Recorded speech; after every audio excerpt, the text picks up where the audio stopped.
I went through a period early on, I should say that my instrument is the piano, when I did not want to compose for the piano. I decided I would not write for my own instrument, partly because I knew my limitations as a pianist. I could have been, he said modestly, a absolutely wonderful pianist if I practiced. And I was really practicing 7 or 8 hours a day when I was 16 years old. And then when I got to college and became a chemistry major, which is again that other horrible story, the number of hours spent practicing became virtually zero. So my technique is not what it should have been. Even now when I play my own music publicly or anyone else's, I fake a lot. And I take consolation in the fact that supposedly so did Brahms. But for a while I really did not want to compose for the piano because I felt that I wasn't using the instrument fully enough. I kept imagining myself playing the part, and it would always have to be a fairly easy part to play. And I think I've gotten over that. I mean, I've just now, I write music that I can't play. And I think that's a sign of maturity. that in fact I can do that. I found that in certain other cases, being a performer has informed my choices about the kinds of gestures I want to have and what order they take place, how one idea succeeds another idea. I think of the piece in terms of a performance. I imagine a performance taking place. A great many pieces of mine, and I think some of the chamber concertos, in fact, would fall into this category, were really composed in, I can't say real time, because obviously that's not true, but sort of frozen real time. That is, the first note that I put on the manuscript paper was the first note of the performance. And it was almost betraying a kind of rule, the rule of the secret society. To change that, I had the first note, I had to keep going. Right. And I kept imagining myself on a stage performing. And perhaps not performing, but improvising.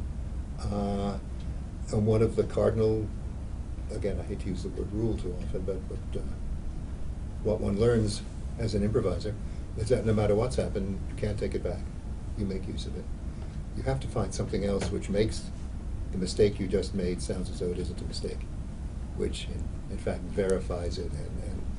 And there are a number of pieces, and again, the bass concerto, the chamber concerto 1, the clarinet concerto number 2, and I think the saxophone concerto number 4 were created in this way that I kept going page by page, working within a certain notational framework at the time, which was that every page of music was equal to 15 seconds of clock time, so that I knew not only that I had done so many pages, but that I had done so many minutes of music.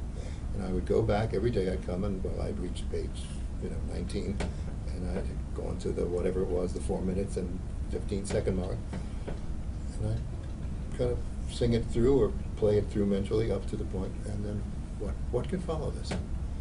And doing those sorts of pieces, I realized that there are some stages that one goes through. This may only apply to me again, and not to anyone else. But after a certain number of pages, which again means a certain number of seconds, minutes, I would come to the conclusion that I don't need any more material. I don't need to add another tune or another gesture or another motive or another anything. I've got all I need. And then further along, I reach a particular point where I know how it's going to end. And then the last of those stages is figuring out how do I get to this point. And as I say, a number of the chamber concertos were really created that way.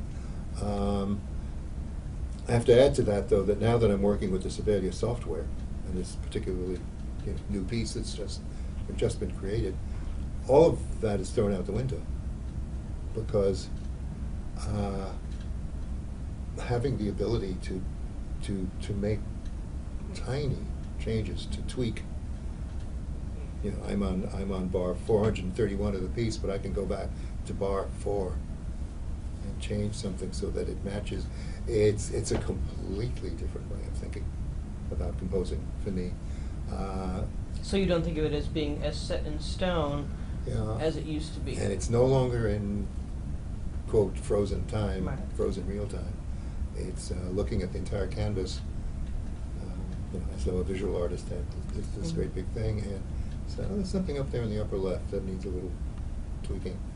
And I wouldn't have done that before. Mhm. And that may mark an improvement in my playing, it may not. One other story, which I could just add to all of this, of a particular piece which I don't believe is an ACA piece, but it's something with clarinet and piano.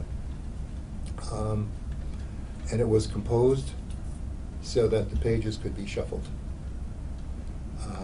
There were 7 pages, and page 1 was always page 1, 4 was always 4, and 7 was always 7. It was the ones in the middle, A, B, C, and D were what they were called, which could be played in any order. So it could be 1, C, A, 4, D, B, 7, or whatever. And it was a piece that I was very fond of, and it wasn't difficult to put together. And I went through a stage in the 1970s and 80s when I did a lot of touring around various colleges and universities as a guest composer. And I would waltz in and I would say, "Who's your best student clarinetist?" And I'd like to meet with this person for about 2 hours. That's all it needed, really. Mhm. And we put the piece together, and it was always a great success. It was easy to put together. You may have heard me play it with Maria Wagner. And one of Maybe, them. yeah. Okay. Yes, what's the title? Souvenir. is Right. The title.